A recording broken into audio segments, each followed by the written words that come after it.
Hello, everybody, and welcome back to Lee Judges TV and, of course, the North London podcast. Listen, we ain't got the intros up and all that because I actually think what I've done is I've deleted them by accident. I don't know; they're just not there no more.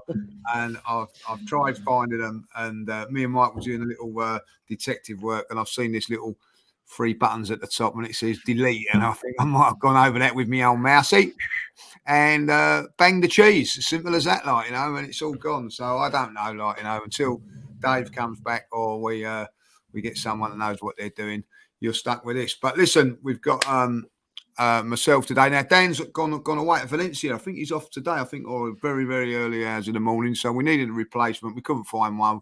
So we got Mike instead. There you go. So how you doing, Mike? You all right?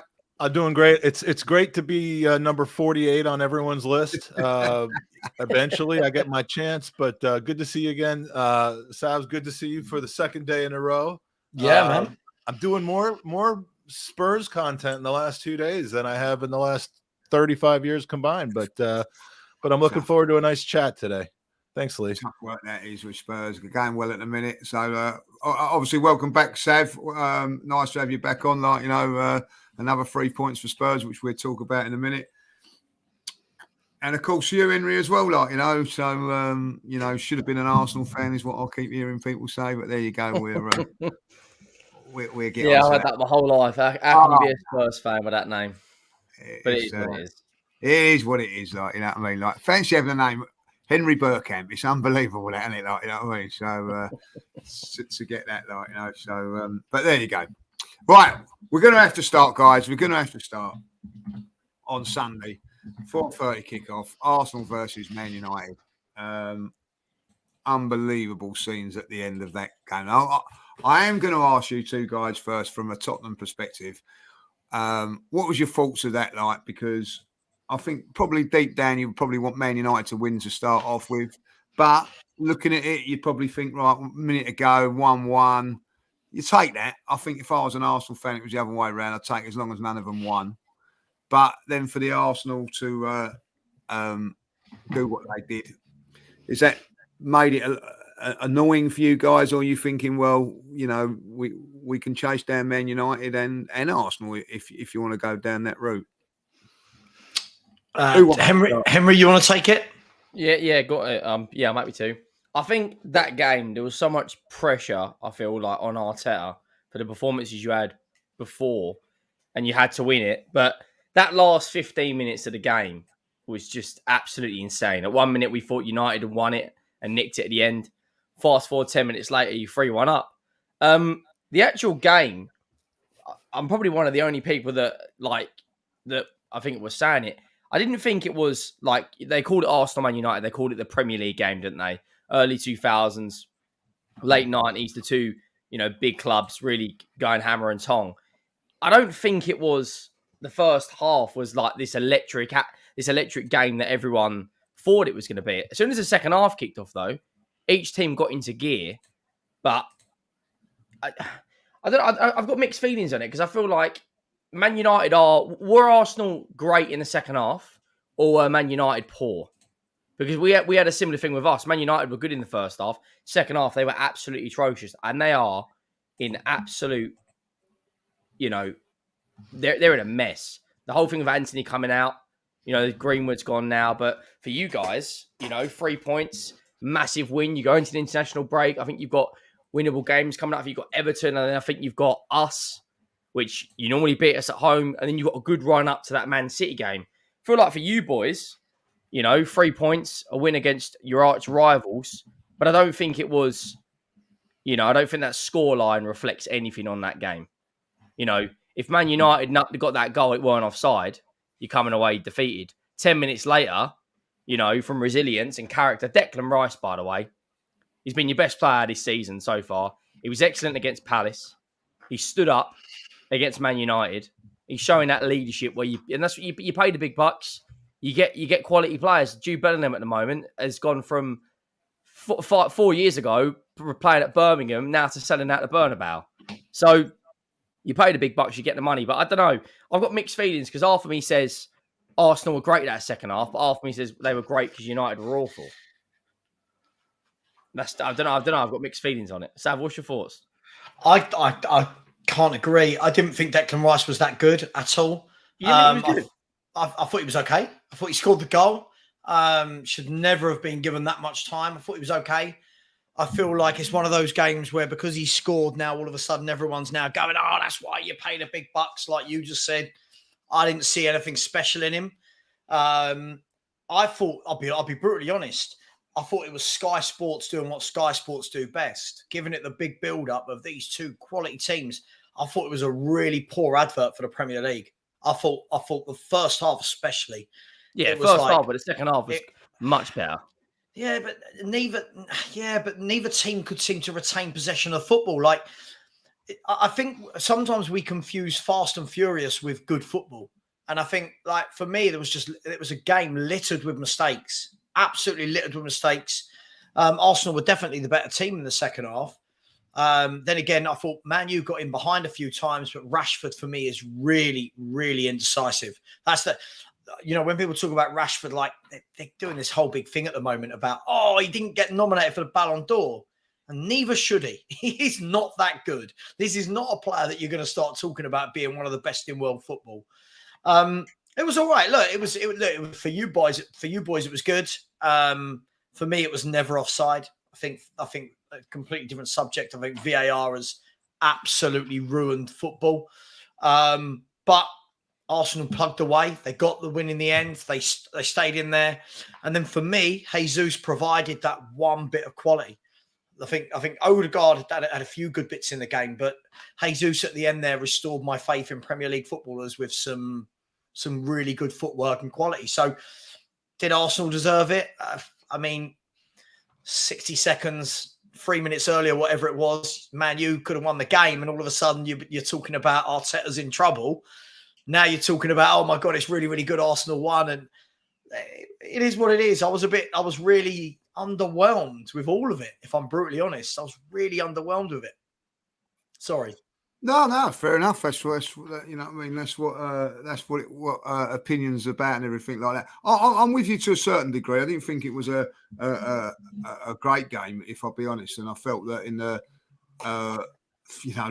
millimeters change games and everything like that. I'm with you on this, Sav. I think VAR is ruining football. Killing it. It's just so inconsistent now. Like, you know what I mean? Like the penalty decision, looking at it, I don't think it's a penalty, if I'll be honest. But Song and Kane have got 15 goals like that between them, like, on penalty decisions. Here we go. That didn't take long, did it? But they have. I've seen like Kane doing a few little things like that, but I've heard it on many occasions when Kane's gone down, but there was contact. You know what I mean? And listen, Rashford last week, I don't think that's a penalty, if I'll be honest, but that one's given and this one's not. I'm with you on that.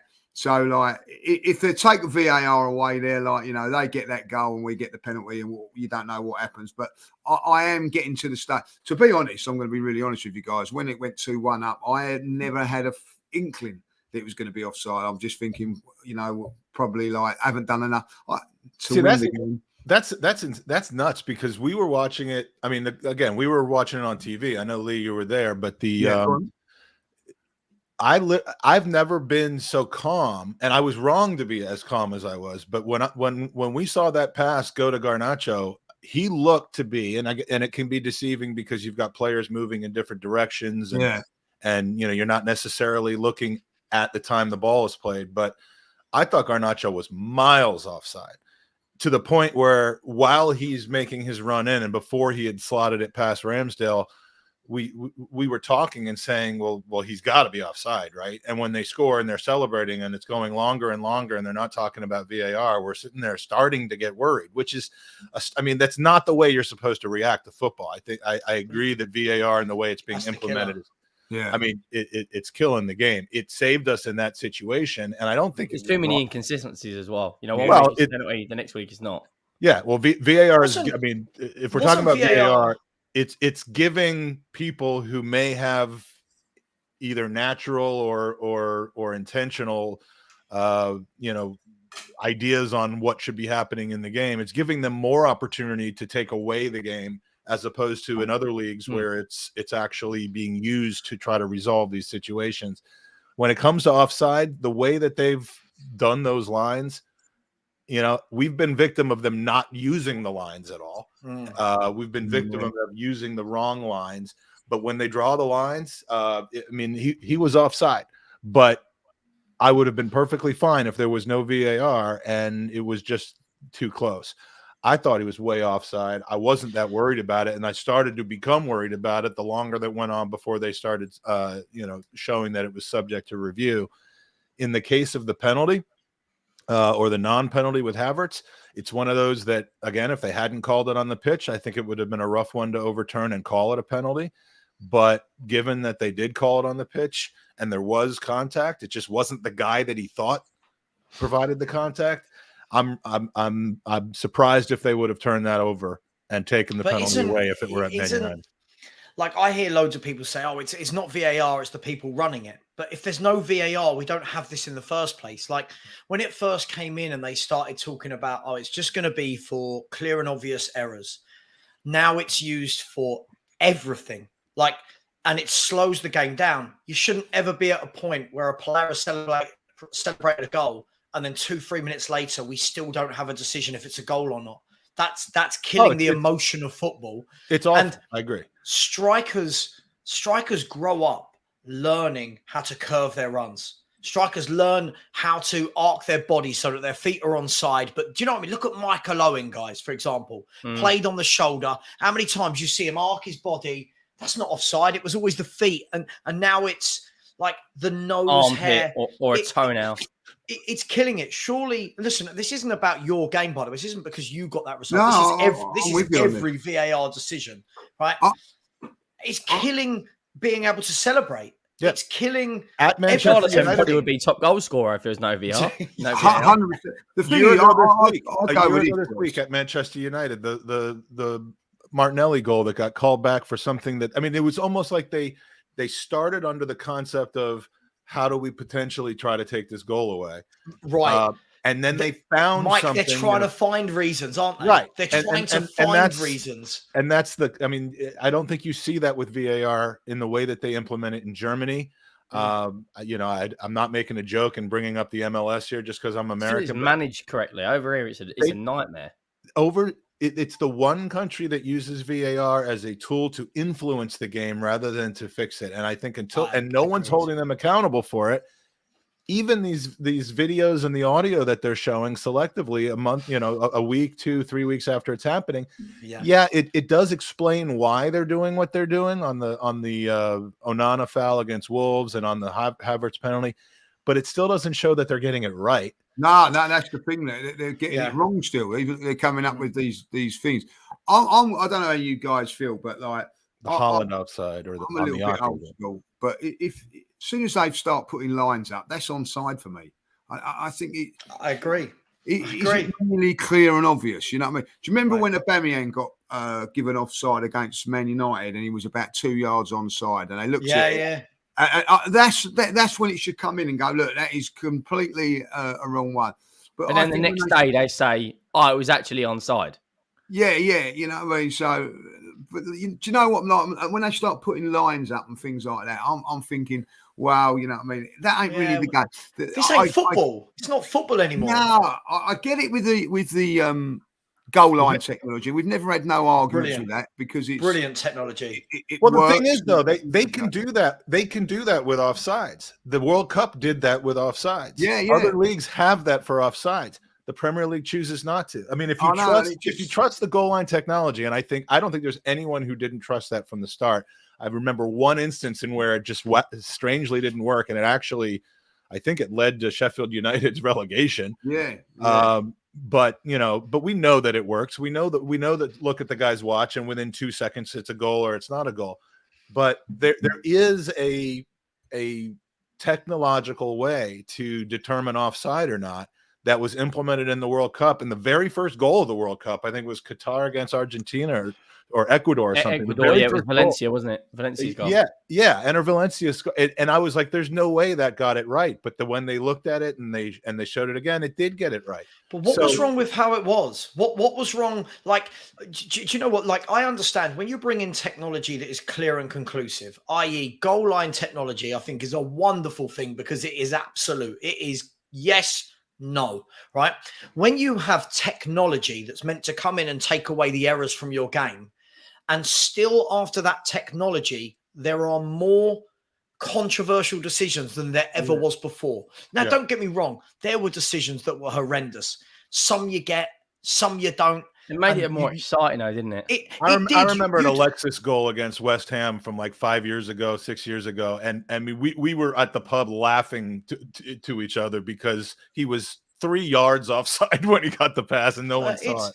But you know what? You used to watch Match of the Day, right? Back in the day before everything was televised live, right? You'd watch Match of the Day and you'd go, oh, that was offside, or that wasn't a penalty, that was a penalty. And then you'd move on. Now they have a whole segment on Sky on a Monday where they have ex-referees for a whole hour looking at all the controversial decisions that wouldn't be there if VAR didn't exist. Because now we're scrutinizing every time a ball flicks someone's arm in the penalty area, it's a penalty.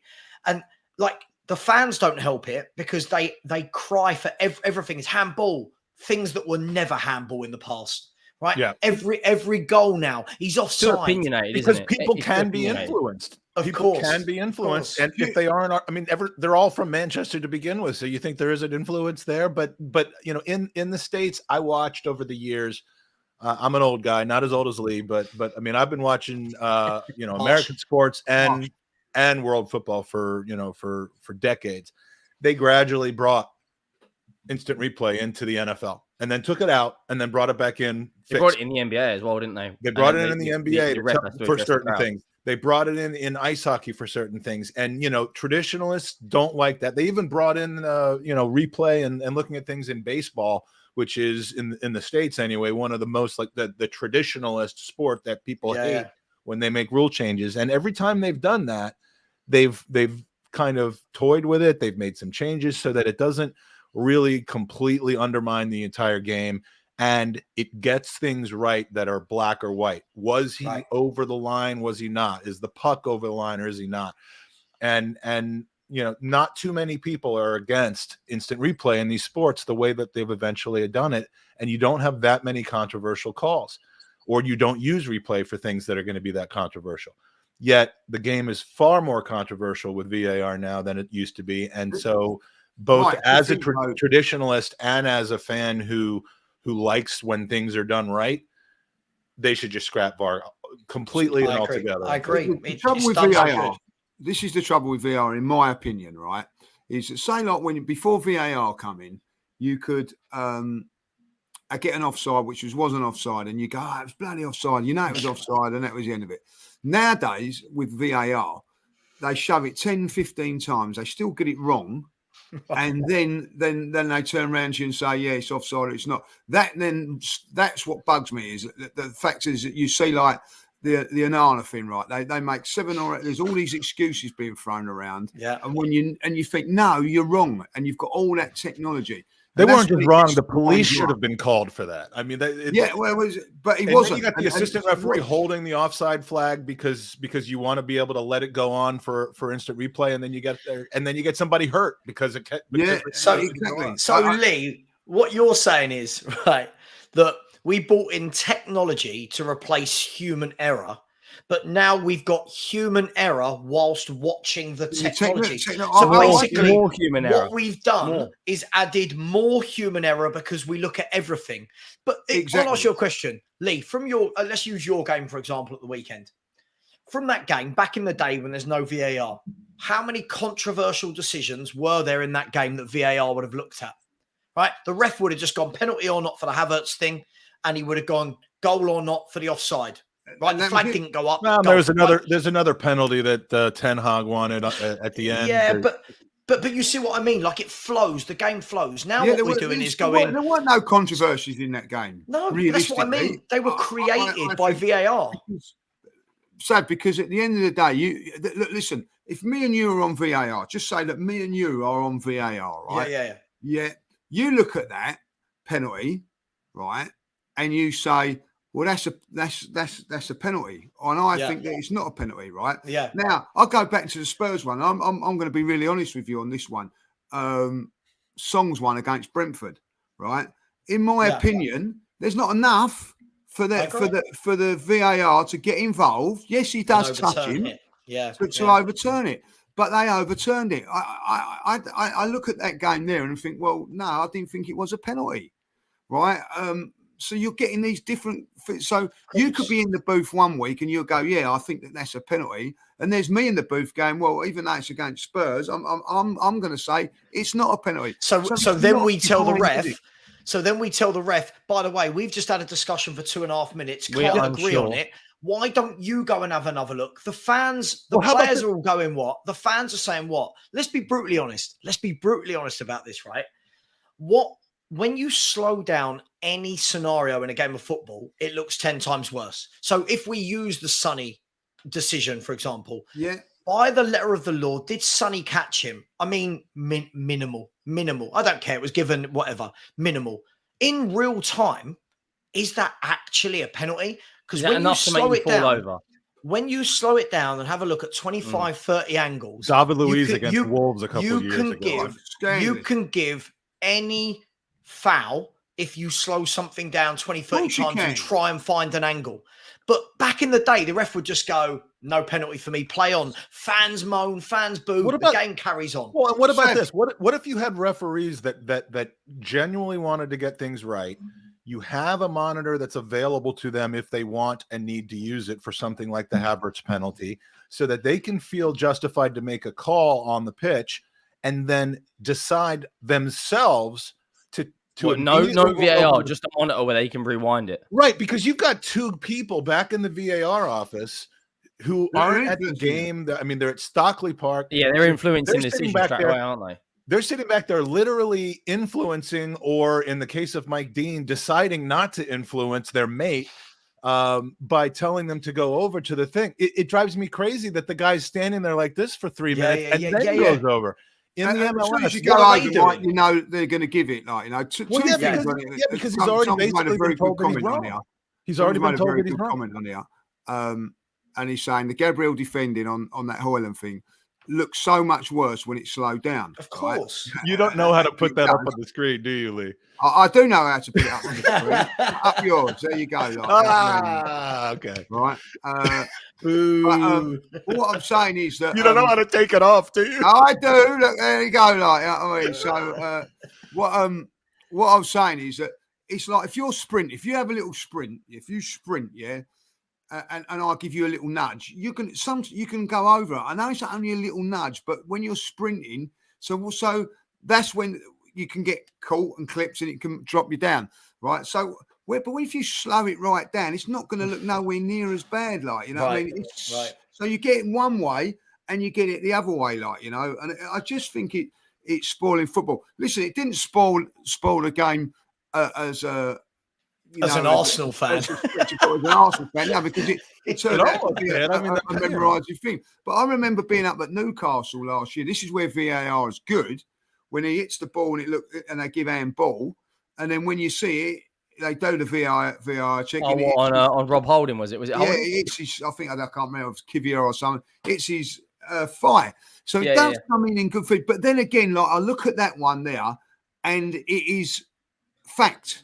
It's a fact thing, you know what I mean? But Lee, if you have to necessarily get rid of it, I would just away the referee goes over. There's got to be a better way of doing it. There's got to be right away. I'd go old school. No pressure. I'd go old school. All right, let's have a little vote and then we'll leave you at that. I'll tell you what. Last thing I'll say on VAR, just really quickly, Lee. Last thing I'll say on it is, you know what? Football is a really simple game that no matter how much we want to talk about it evolving, it will always be 2 goals at the end of the pitch. 22 players out there. You score a goal, offsides. We have overcomplicated. The football world has overcomplicated what is a very simple sport by trying to throw in technology that is not needed. Yeah, you can't celebrate how can we be at a position where, as a goal scorer, you train all week, you score a goal in a game, and you can't celebrate? That's killed football. I agree with you on that. Killed football, man. Sorry, I'll ask it this annoys question. me. Like, if there was a vote, the Premier League come down and said, right, we're going to vote now to all the fans. You can have VAR. You can improve it. There's going to be improvements of it. They're going to try this, try that. You can do it or scrap it. What would you go for? Scrap it. I hate it. It's killing football. My first step would be to improve it with some common sense things to source what other leagues are doing, like the Bundesliga, where no one is ever complaining about VAR. And if they can't do that, then I'd rather have it scrapped than the way that it is right now. The thing I'll say on it is England has probably got some of the worst officials in the world, right? There's a reason why in the big games in the Champions League, none of the referees are English. They always use, Polish, Austrian, German referees. I am in favour of VAR because I think there's a lot of things a ref doesn't see on the pitch, like an elbow, a header. But I do agree with Sava. It's when it first come around, I remember when we played Newcastle, Dyer jumps up for a header. You need your arms to jump. It hits him on the outside of the shoulder and they go, a handball. And I'm like, that's not handball. Or like You've got to jump. You've got to jump, right? Sissoko's pointing over here. Yeah. He hits his armpit, handball. Like, how? On what planet is that handball? It's your armpit. Henry, do you know how you know it's not worked? Do you know how you know VAR doesn't work? Because since it's been introduced, we spend more time talking about bad decisions than we ever did before. You know, right? Well, I'd say it's working for podcasters then, because what else would we talk about? A million other things I'd rather be talking about than VAR. I'm on the fence. It's just an easy game. I like the concept, and I think there's a lot of things the ref doesn't get right. But if we adopted Liga and La Liga, how about coaches' challenges then, where you can use it a certain number of times, and it's the coach that initiates it. The referee runs over to the thing themselves. They look at it. They make a quick decision. So, Mike, what about every team gets one challenge per half? That's what I'm saying. Yeah. That's okay. One challenge, but not VAR. The ref running to the ref. Exactly. We think get rid of Stockley Park. Are you sure you want this to be your challenge? Yes. The ref runs over and goes, right, penalty, no penalty, whatever. That's your challenge now for this half. That's basically the NFL method. That's the NFL method. I'd be happy with that. Adrian makes a good point here. Like, we are talking about VAR more than we are talking about refs now. Like, you know what I mean? And that's the problem. Ridiculous. It's ridiculous. You know what I mean? So I think that it's a bit of a worry. And let's have an app about the VAR. We'd be on it. We'd be here all night. We've been going like too far. Fantastic result for the Arsenal. Whatever happened, that's how you look at it. But the day before, on a Saturday, Burnley, tricky one for you guys. I think before the game. Wow. I was out and about, and I heard that Tottenham were 1-0 down after 4 minutes. You think, right, this is it. This is where it's all going to go wrong. I then look at the score. It's 5-1, and I've not seen none of the goals because obviously Spurs won. But 5-1 away at Burnley. I don't care what anybody says, lads. That's a good result, and I think a result that you wouldn't have had over the last couple of years. I know, like, Burnley weren't in the league last year, and I think the year before you did lose there, but you went there and went at them, and I think that if Spurs go at teams, they're going to get much better results than what they did last season, and all of a sudden that's a fantastic win. Puts us in the right. It's a stepping stone to build from. Any away game in Europe, I don't care what league it is, to score 5 goals, and everyone said, we're going to struggle to score goals. Who's going to be a goal scorer? No Kane. Well, we've scored the second most amount of goals joint with Man City. Only Burnley have scored more, and we've played Burnley away. Brighton scored more. Sorry, we've played Burnley away, Bournemouth away, Brentford away, and Man United.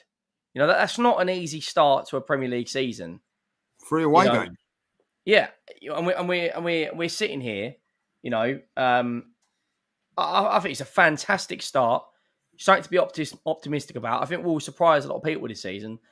But if ever Postecoglou looked at a game and looked at the way we play and said, I cannot start Richarlison, after the first game week against Brentford, me and Sava both said, we've got to play Son through the middle. He's got to play there. Running in behind. Statistically, he's the best finisher in the league. Statistically. Look at shots on goal. He beats Haaland. All right? Put that in your trophy cabinet. And all of a sudden now, we've got a bit of belief. We had a bit of a hiccup against Fulham. There's no room in our trophy cabinet, Henry. Yeah, I mean, we haven't even got one at our stadium, but I mean, I look at that. We start with a bit nervous first 10 minutes, had a bit of a wobble early on. The goal come down Pedro Porro's side. The runner gets in between Van der Ven. I think it was Foster that got the goal. Van der Ven and Romero, and then from the 11th minute to the 90th minute, we just went, all right, get Maddison on the ball, take complete control of that game. Basuma and Sarr weren't at their best, I don't think. I think they were average. But James Maddison is just a joy to watch. If ever we have the light has been shone on a midfielder, it is him. He is absolutely brilliant. Everything we need. I know Arsenal fans be in the chat, but he's not as good as Odegaard or whatever, but he's brilliant. He controls the game. As soon as he gets his foot on the way, he distributes it out wide. He took his goal absolutely brilliantly. He's playing the ball down out wide. I thought the fullbacks were very good. Pedro Porro played a beautiful pass into Son. Son stepped up. I'm under a lot of criticism saying, last year had his hernia injury. Can he still score the goals? He probably could have had 4 or 5 that game. He had a chance played through. His touch was a bit heavy. Took all of his goals really well. Romero, Cristiano Romero, people were saying in my chat, an absolute Stankovic into the top left corner. Van der Ven and Romero, I think it was only their 3rd game they've played together. Both very good. Keep made some good saves. It's a good performance. And, we've got Sheffield United, which I'm not going to lie, I think we'll score 3 or 4 against them. And then we go in against you lot. So if we put a few more goals past Sheffield United, we will be. I'm not saying we're going to go in and beat Arsenal, but that will be the most confident I've been in going against you lot in years, because we all of a sudden now we've got a play style. All these players that were no good under Conte, the manager's kind of lifted up. We're playing it out from the back. We're dominating games on possession. But I'm you're going to lose a goal and a half in the derbies just from the non-penalties that Kane isn't going to get anymore. So you're starting from a little bit further behind there. But yeah, you say that, but man, someone will step up. This is the thing. You look at Brighton, right? Brighton, I think last year had 7 goal scorers in all comps above 8 goals. We had 2, Kane and Son. Now all of a sudden, Porro chips in with a few. Udoji chips in with a few. Maddison, Basuma will get a couple. Son, 50 million quid on Johnson, he'll get a few. Kulusevski will get a few. And all of a sudden, you're not reliant on one player. It's not healthy to just rely on Kane. Because if Kane, did his ACL second game of last season, we are Donald Ducked. See, that's Absolutely the argument. Donald Ducked. That's the argument and Sava, we had that yesterday, kind of about whether Osimhen would have been kind of a statement to say, okay, that's what we need to get ahead of Manchester City in our ascent. And anytime, Haaland is a robot. I don't ever see him missing a game, even when they're playing 2 a week. He's not a human being. But in general, we were this way against Aubameyang, and when Aubameyang started struggling and falling out of favor, people started taking up for him over the team and calling Arteta a guy who couldn't manage big personalities. Where's our scoring going to come from? The second he was banished and eventually sold from the team, you saw Odegaard step up. You saw Saka step up. Even ESR that season steps up and scores goals. Martinelli. If you have a team that can, and a coach like Ange, who's scaring the hell out of me because they've taken to him so quickly, and you have supporting players like that, I think you're much better off than when you have just one target man that even if that person stays healthy, just got to stay fit. The problem is if we get one injury to Van der Ven or Romero or an injury to Basuma or Maddison, it's curtains. Just like you boys last year. And that's the thing, the depth of the squad. The drop-off is frightening. That's for everybody though, Henry. You know what I mean? Like if everybody gets everybody except City. Every team's got the drop-off of us, Lee, is a different... the drop-off at Spurs is huge. Like, huge. Like Maddison, we talked about this last night, Mike. Yeah. You take Maddison, Basuma, and Romero and Van der Ven out of that team.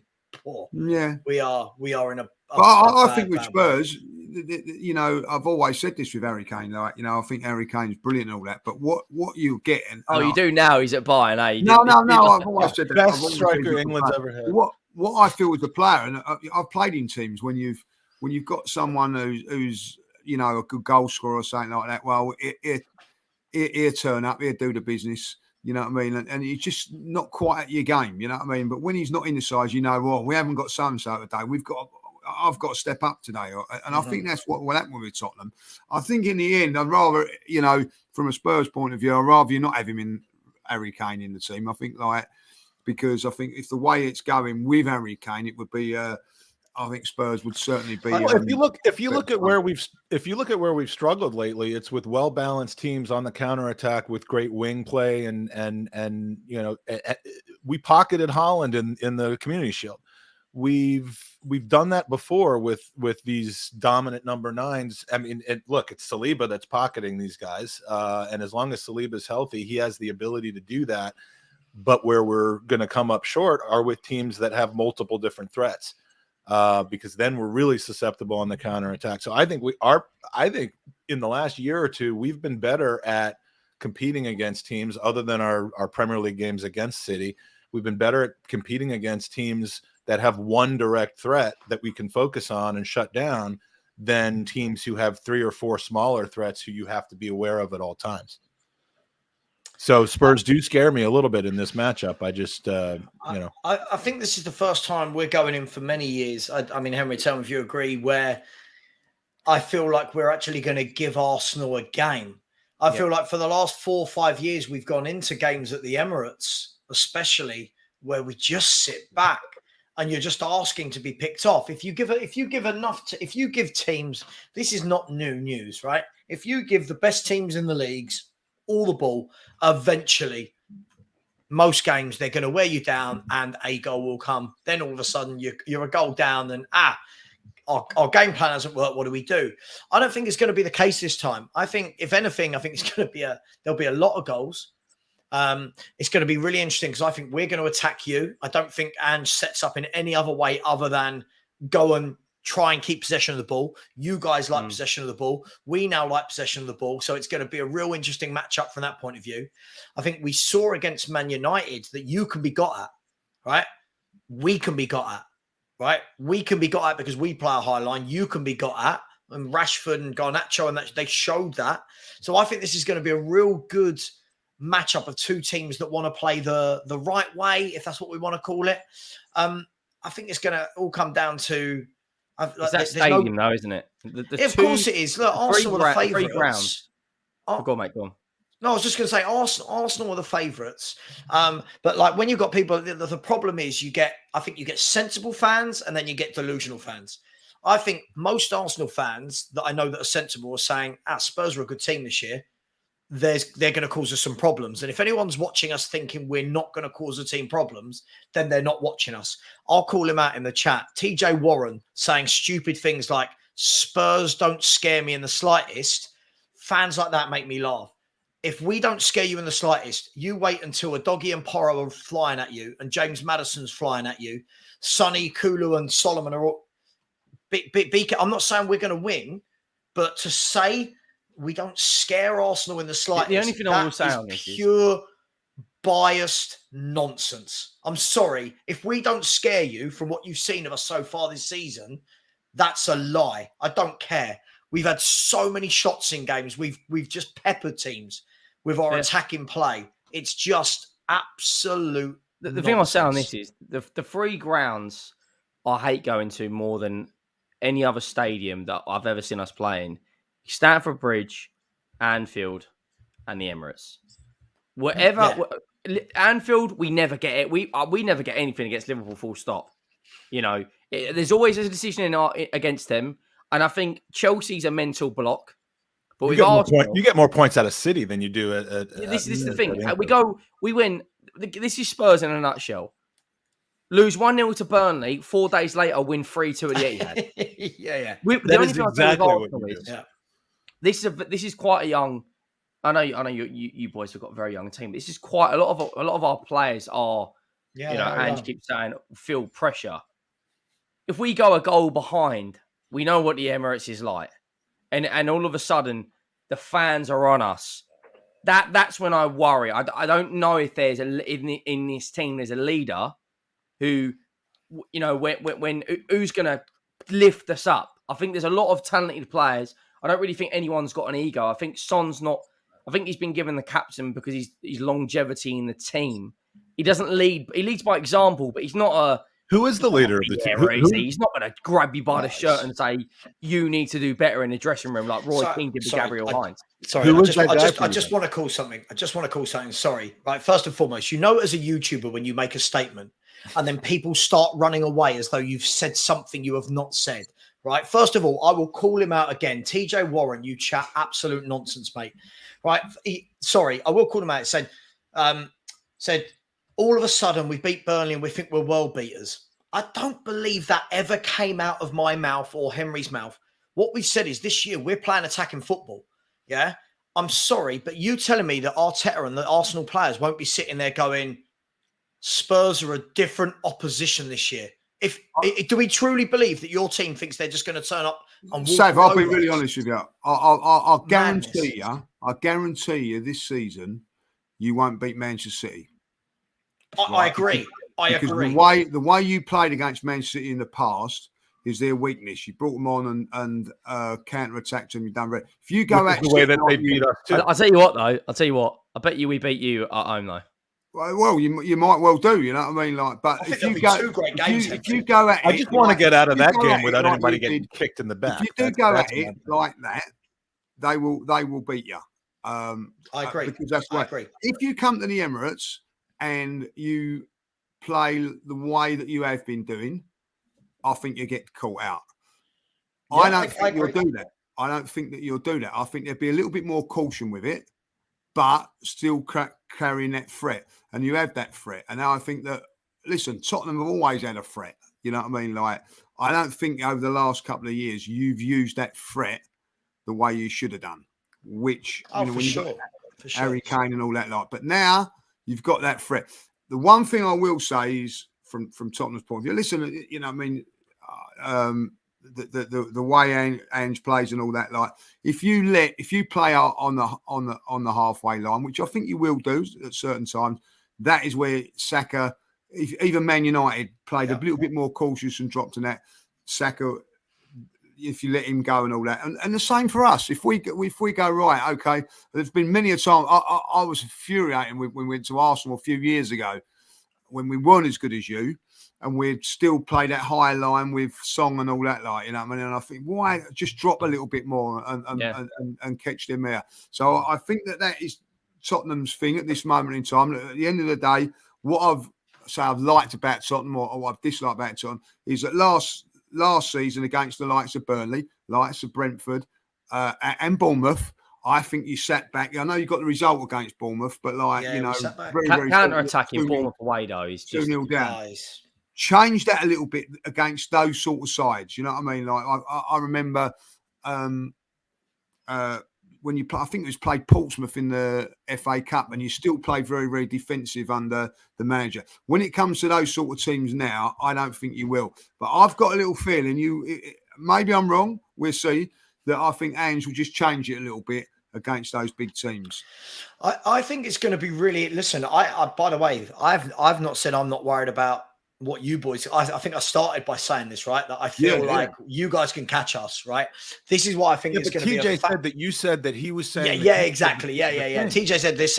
Listen, all I'm saying is I feel like there needs to be mutual respect. And when football fans come out with these sweeping statements like we're not worried at all, all right, you know, let's look at it. You guys aren't exactly playing amazing. So when people are coming out going, we're not worried, I always think just put that in the locker and remember you said that.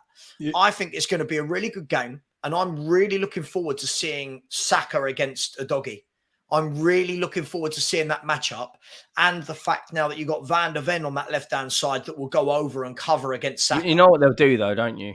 They'll just tell Martinelli to run up Porro.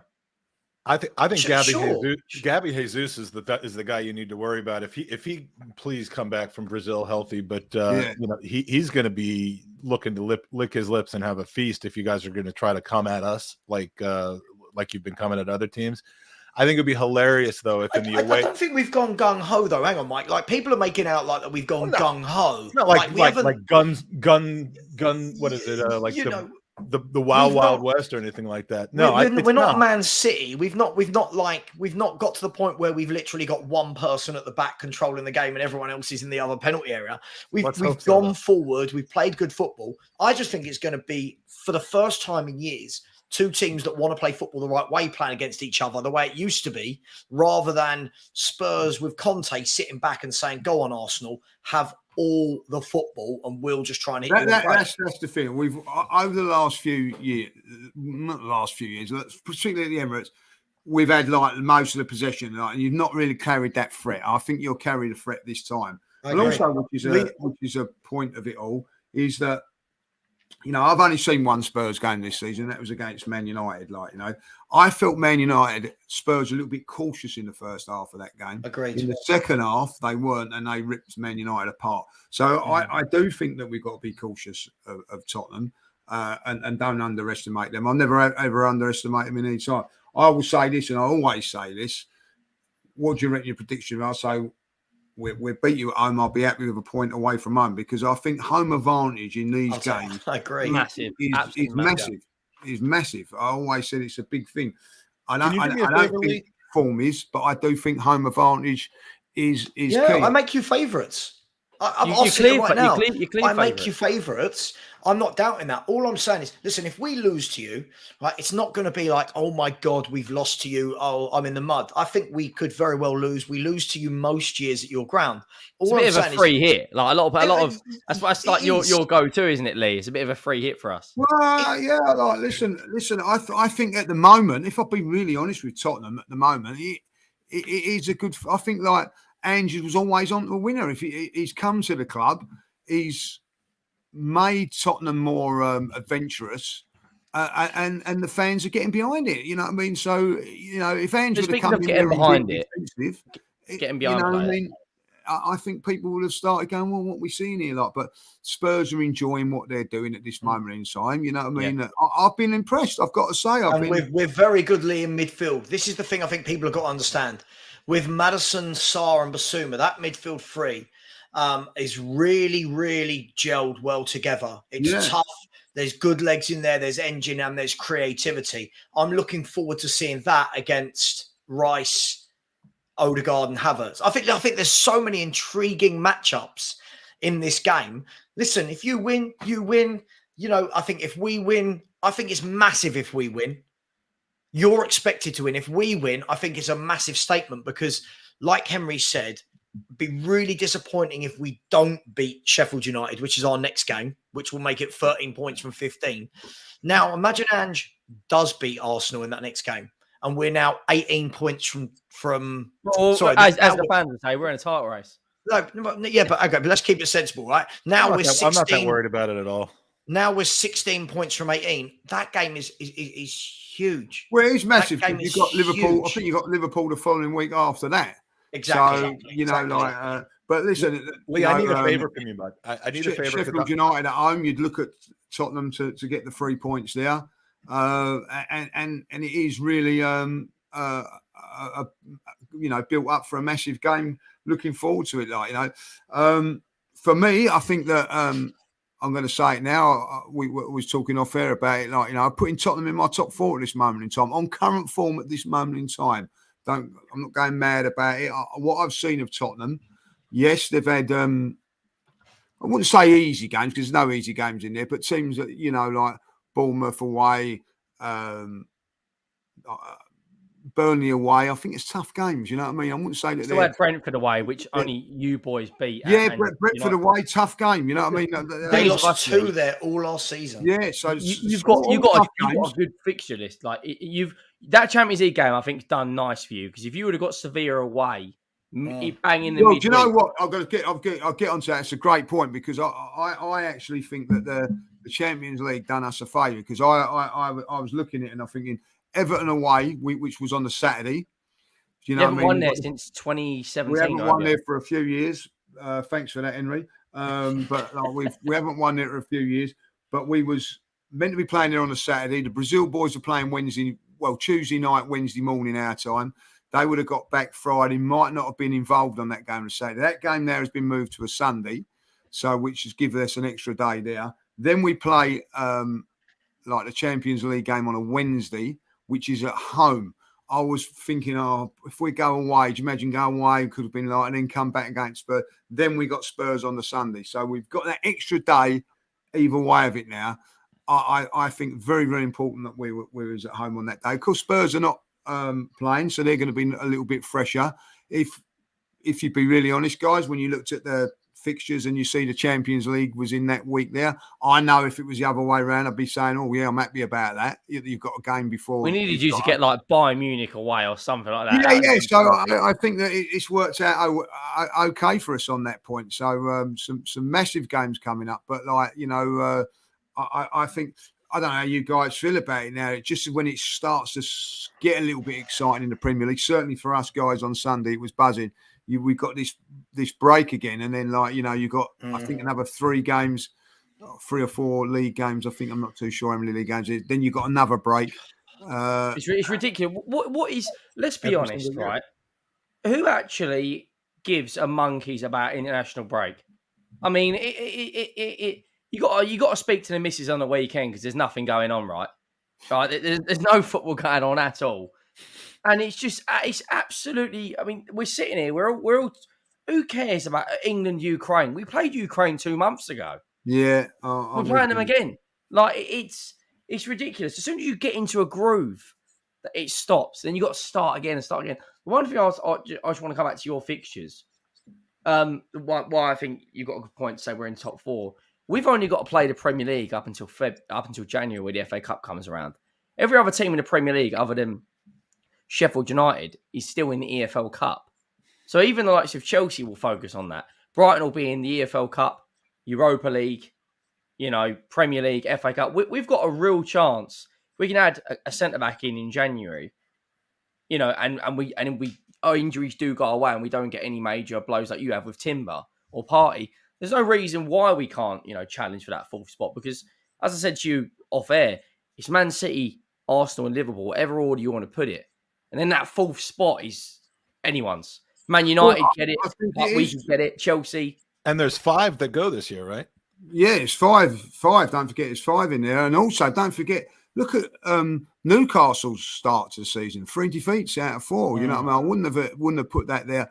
Chelsea, you've got to say of, you know, look, listen, Chelsea, you know what I mean? People are saying about Spurs and moaning about Spurs. Chelsea were it seems to me, are in a deeper hole than what I thought they were going to be. They've got Pochettino, who's a good manager, as you guys well know, but there's still a work in progress there to do. Like, you know, I think Tottenham have made a couple of shrewd signings. Are definitely going to be in there. Like, I've not been as impressed with Aston Villa as much as I thought I would. But I'm just saying, over these few games, don't get me wrong. Yeah. It's a long way to go. There's a long way to go. But at this moment in time, Spurs with the advantage of not playing a lot of games, can be a good thing. I know you keep saying, like, I'll get another centre. Sometimes you don't really need to have a big squad when you've only playing 38, 39 games. Lee, can I listen? I always like to think I'm pretty balanced on these things. I'll say exactly what I said for consistency. I said,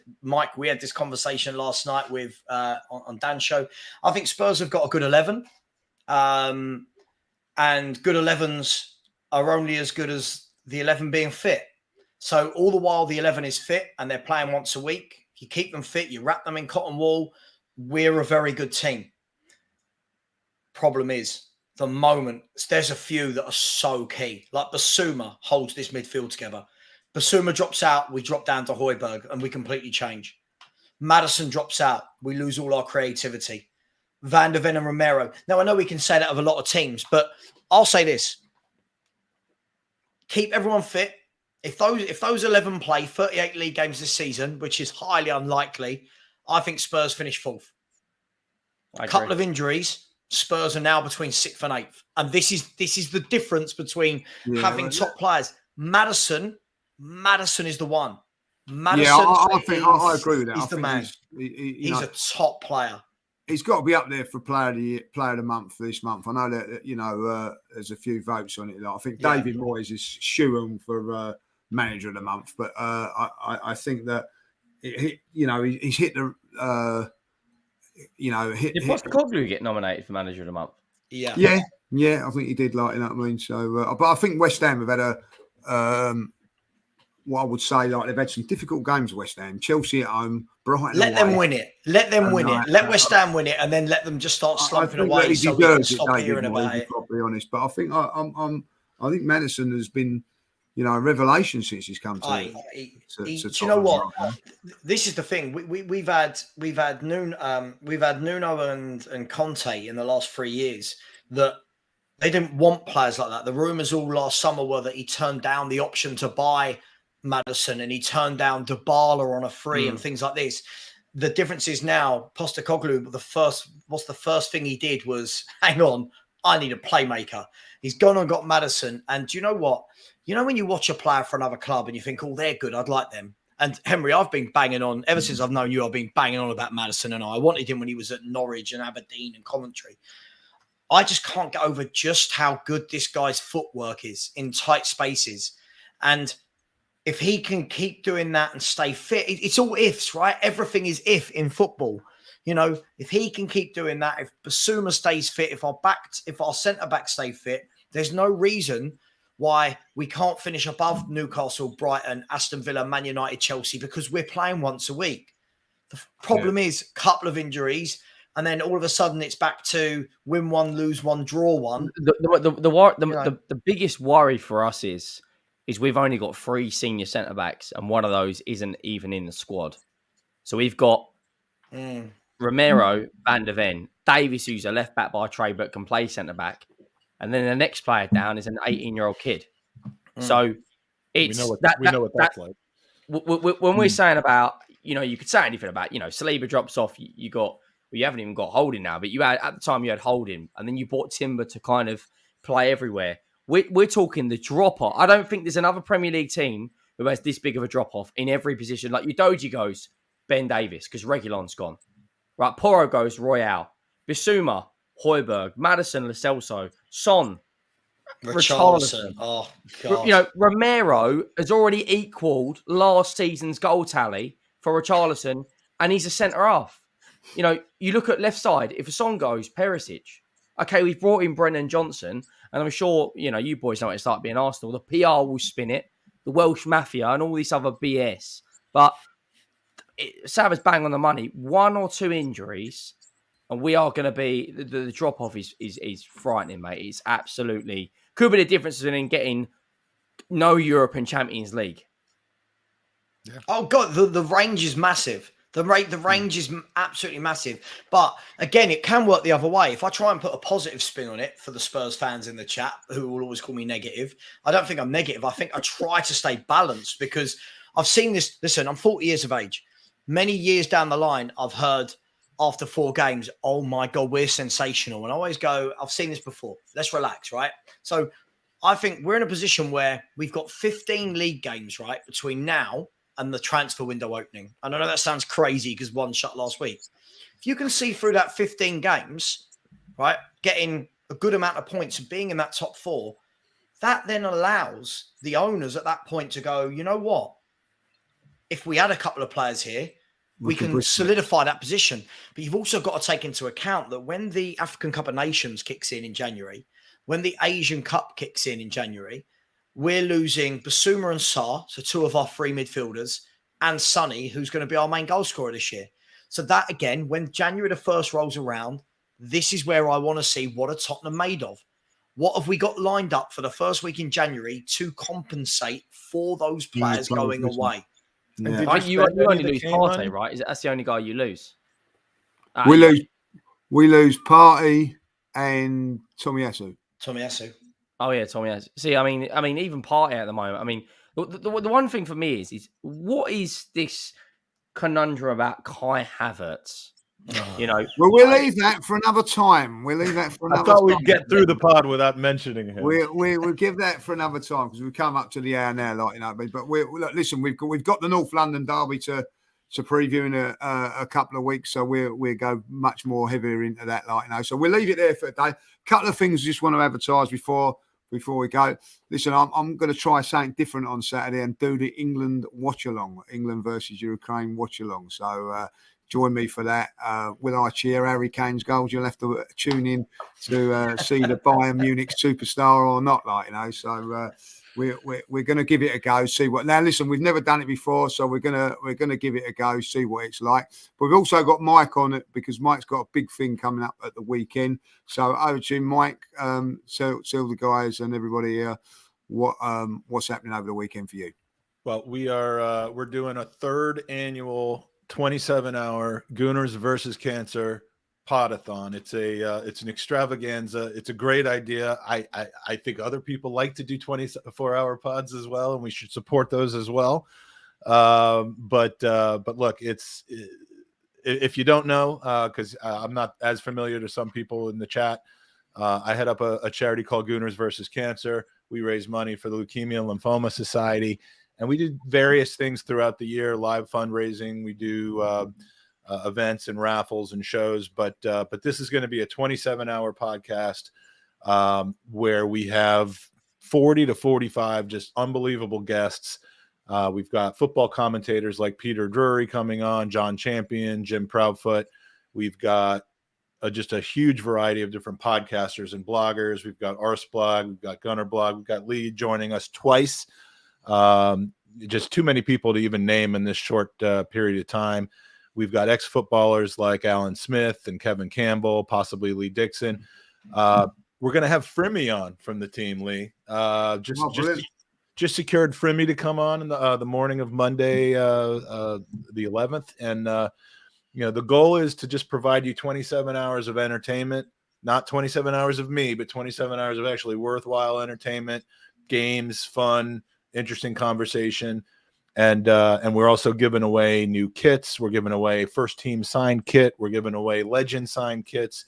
We're giving away Arsenal coins from Zenith Coins. We're giving away artwork, tons of great stuff. And are you suffocating? No, sorry. Go on. That's just really hot. Go on. It's really hot. And it's just going to be a good time. Go to goonersvcancer.com. You can go there now and donate. It's actually better to donate before the show starts than while the show's going on, because then you'll be in all of the 25 prize draws. But go to goonersvcancer.com to learn more about how you can watch it, how you can participate, and who's going to be on. So appreciate you being supportive with your time, with your show, all of that, Lee. It's one of the many good charitable efforts that football content producers put together. And I know, Sava, you're big into that as well, which is I'm going to be learning more about that in the next couple of days. But, big up to anybody that either do to amazing causes. And this one obviously helps people a lot. Like magic calls, and I'm glad to help. And listen, remember it started off small and it's getting bigger and bigger every year, Mike. So congratulations for that. And you've been alongside me since the beginning, but listen, like some fantastic guests that you have coming on and giving their time. Like, you know, I mean, one of my favourites is Ryan Rocastle comes on, and obviously like the son of Rocky, David Rocastle, and comes on. What a player, by the way! What a player he was. He's my favorite all-time Arsenal player, because I became a Gooner in London in my teenage years in the late 80s. I had the privilege of watching David Rocastle play along with these other guys that are now contacts and friends of mine. But being able to actually watch David Rocastle play football from the hated that Arsenal team. There were so many good players. It was just awful. You had so many good players. Listen, David. I was gutted to find out what had happened, because I moved back to the States. Yeah. I found out what had happened. But to share some time with Ryan and Monique and I mean, their family is absolutely unbelievable. From meeting them as well, fantastic family, so humble, and whatever. Top man. Even more importantly, top man. Yeah. They've actually kept his legacy going, because they're just superb people as well. Like, luckily to have met them all and share some wonderful memories with them. And he's always one of my favourites, Ryan. I have to say, like, always comes on and gives his time to it. So look, listen, I'll be involved, and if you can join in with Mike, that'd be fantastic, guys. It's been a pleasure as ever. Like, you know, since we've been doing this podcast, maybe we should stop doing this podcast because Spurs have been on a roll since we've started this. Like, you know what I mean? Oh, Like Henry, can you imagine if we beat them the podcast afterwards? Can you imagine? Like, you know what I mean? Yeah, I'm busy that please. week. So, Please. well, you know, but listen, we'll be up for that one. We'll be here to preview it and the aftermath, of course, for that. Like, you know, but Henry Sava, thanks for joining us again. I'm really enjoying this show. It is a one I look forward to. I'll be honest, like, you know, and we'll be back next week previewing, of course, the Sheffield United and Everton for us guys, and getting predictions. Two nice games, right? Like, sorry, I know we're not going to continue, but you wouldn't want two better Both games. winnable games, aren't they? Let's be winnable games for both teams. And listen, if points are dropped by either, we'd be disappointed. I'd have to say that if for you guys, if Sheffield United was to get something, that would be a big blow. So Sheffield United doesn't scare you, Sava? No. No. I think this will be one of those ones where, listen, I'm all for defending when it needs to be defended, but at home, Sheffield United just come up, haven't won a game yet, as far as I'm aware. For me, that should be a game where the message from Ange Postecoglou is go and assert your dominance from. I don't want it at half time. Go and assert your dominance from day one. From minute Early one, doors, and go into the Arsenal game on a high. I don't want to go to the Emirates off the back of losing to a newly promoted team at our ground. Right, I just don't want to. I personally don't see that happening. So, but we'll see. We never know. That football's a funny game, as we know. But I think that Spurs are going to be too strong for Sheffield United, unfortunately. But there we go. Like, you know, guys, Mike, thanks for joining us and stepping in for Dan. Top really guy, Mike. that, like, you know, and thanks for having me. I'll see you over the weekend, like, guys. Obviously, no intro, so we're just going to go straight out. Thank you very much for joining us, and we'll see you next time. Hopefully, you never know, with an intro. Have a good weekend, guys. And there's a delay, so we're going to have